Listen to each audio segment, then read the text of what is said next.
Hello dear student, কেমন আছো? I hope প্রত্যেকে ভীষণ ভালো আছো। আজকে আমরা যে টপিকটা নিয়ে ডিসকাস করব সেটা হলো লাভ ক্ষতি এর ইন্ট্রোডাকশন পার্ট। ওকে, সো প্রথমে আমরা লাভ আর ক্ষতি এটা নিয়ে ডিসকাস করবো। দেখো, লাভ কখন হয়? লাভ কখন হয়?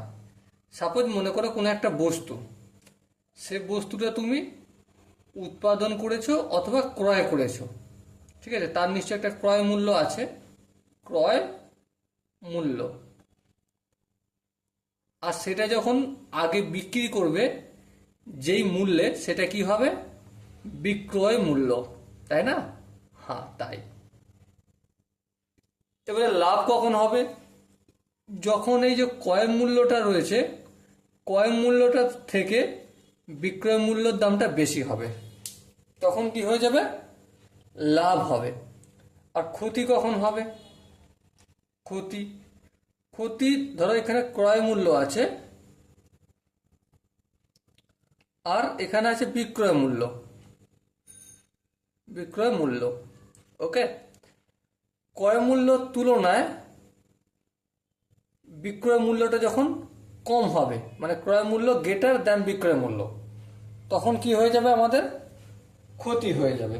ওকে, এবারে সাপোজ মনে করো কোনো একটা জিনিস তুমি তুমি কিনে এনেছো হোলসেল রেটে 5 টাকায়। ক টাকায় কিনেছো? 5 টাকা। সেটা তুমি যখন 7 টাকায় বিক্রি করছো, এটা হচ্ছে তোমার ক্রয় মূল্য, আর 7 টাকাটা হচ্ছে তোমার বিক্রয় মূল্য। লক্ষ্য করে দেখো, এই যে এক্সাম্পলটা আমরা নিলাম, উদাহরণটা নিলাম, এখানে বিক্রয় মূল্য বেশি। হ্যাঁ, তাহলে এখানে কি হবে? লাভ হবে। কি হবে? লাভ হবে। ওকে, যখন লাভ হবে, লাভ হলে বিক্রয় মূল্য থেকে ক্রয় মূল্য বিয়োগ করব। তাহলে 7 - 5 = 2। তাহলে আলটিমেট কি ঘটনা হলো? বিক্রয় মূল্য মাইনাস ক্রয় মূল্য। ওকে, আশা করি বোঝাতে পারলাম। আবার বলো, সাপোজ মনে করো মার্কেট থেকে তুমি 10 টাকার একটা জিনিস কিনে নিয়ে আসছো, ঠিক আছে? সেটা বিক্রি হয়নি, অবশেষে বাধ্য হয়ে তোমাকে 7 টাকায় বিক্রি করতে হয়েছে। তাহলে ক্রয় মূল্য 10 টাকা আর বিক্রয় মূল্য 7 টাকা। তাহলে এই সিচুয়েশনে তোমার কি হয়েছে? ক্ষতি হয়েছে। হ্যাঁ, ক্ষতি হয়েছে। কতটা ক্ষতি হয়েছে? এখানে ক্রয় মূল্য কত ছিল? 10 টাকা মাইনাস 7 টাকা সমান 3 টাকা। তাহলে ক্ষতির সময় ক্রয় মূল্য মাইনাস বিক্রয় মূল্য হবে। ওকে, আই হোপ প্রত্যেকের বোঝা গেছে।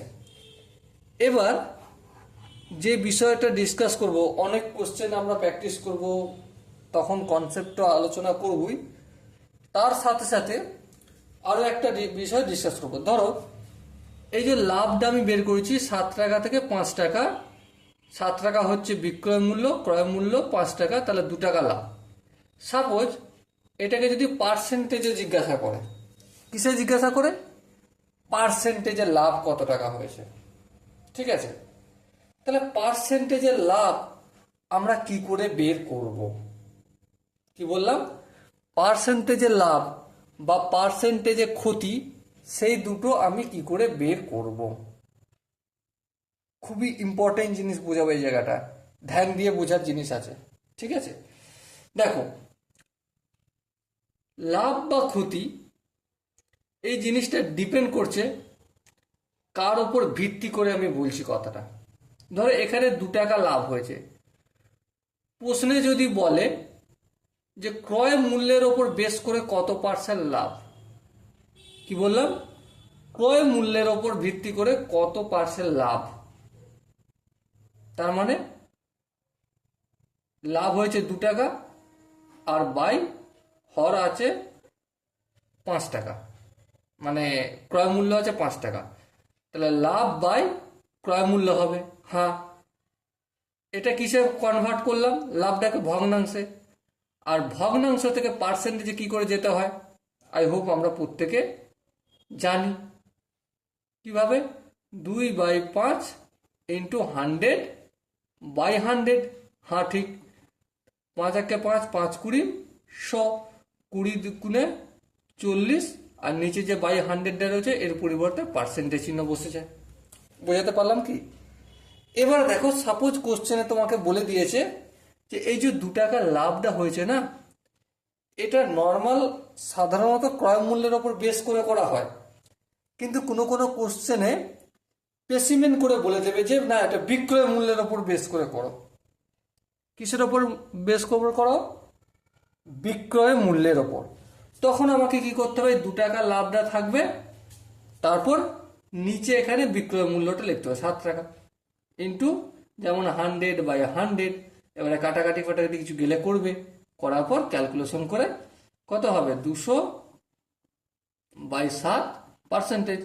এবার 200/7% যদি ক্যালকুলেশন করি, 7 দুগুণে 14, 6 0, 7 হচ্ছে 27, 56, 56 57, 58, 60, তাহলে 4/7 এত পার্সেন্টেজ।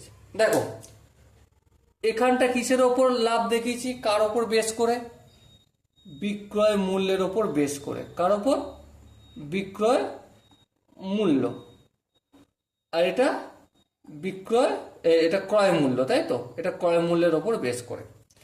সো আলটিমেট লাভ বা ক্ষতি সে যাই হোক না কেন, মুদ্রাগত একটা ফ্র্যাকশন বা ভগ্নাংশ আসবে। কি আসবে? ভগ্নাংশ তৈরি হবে। কি তৈরি হবে? ভগ্নাংশ। ওকে, ভগ্নাংশে লবে কি থাকবে? লাভ থাকবে বা ক্ষতি থাকবে। আর হরে কি থাকবে? ক্রয় মূল্য বা কি বিক্রয় মূল্য। ওকে, তারপর এটা হলো ভগ্নাংশ। এবারে ভগ্নাংশ থেকে পার্সেন্টেজে কি করে যেতে হয় জানি। কিভাবে? ইন্টু 100 করব, পার্সেন্ট লিখে দেবো, তাহলেই হয়ে যাবে। আর সেটা আমি এখানে দেখিয়েছি, তাই না? আই হোপ প্রত্যেকে এই জায়গাটা বোঝা গেছে। যদি এরপর কোনো ডাউট থাকে বা কনফিউশন থাকে তাহলে কমেন্ট বক্সটা খোলা রইল। ওকে, আরও কিছু কিছু বিষয় দেখো। লাভ ক্ষতি আমি যদি ট্রিক্স অ্যান্ড টেকনিক নিয়ে আলোচনা করি না, কমপক্ষে 50 থেকে 60টা ট্রিক্স অ্যান্ড টেকনিক বলা হবে, ঠিক আছে?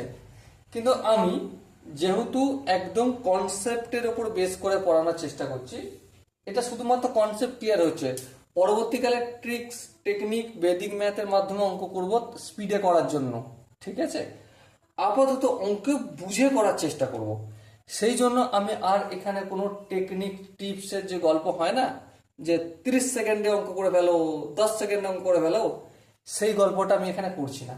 করাবো এমনটা নয় যে করাবো না, ঠিক আছে? কিন্তু অঙ্ককে অঙ্কর মতো ভাবে করব, ইতিহাসের মতো মুখস্থ করব। সরি, ইতিহাস বললে ভুল হবে। আমি কোনো জিনিস মেমোরাইজ বা মুখস্থ করব না। ওকে, আই হোপ প্রত্যেকের লাভ ক্ষতির যতটুকু ইন্ট্রোডাকশন পড়ালাম প্রত্যেকের মোটামুটি ক্লিয়ার হয়েছে। যদি ক্লিয়ার হয়ে থাকে, পরবর্তী আমরা অনেক এক্সাম্পল করব, অনেক কোশ্চেন আমরা প্র্যাকটিস করব, অনেক ইলাস্ট্রেশন প্র্যাকটিস করব। প্র্যাকটিস করতে করতে আরও ডিটেলসে আমরা কনসেপ্ট নিয়ে ডিসকাস করব, আলোচনা করব। ওকে, সরি স্টুডেন্ট, এই ভিডিওটা এখানেই শেষ করছি।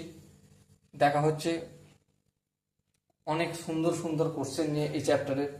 ততক্ষণ পর্যন্ত ভালো থেকো, সুস্থ থেকো এবং জয় হিন্দ।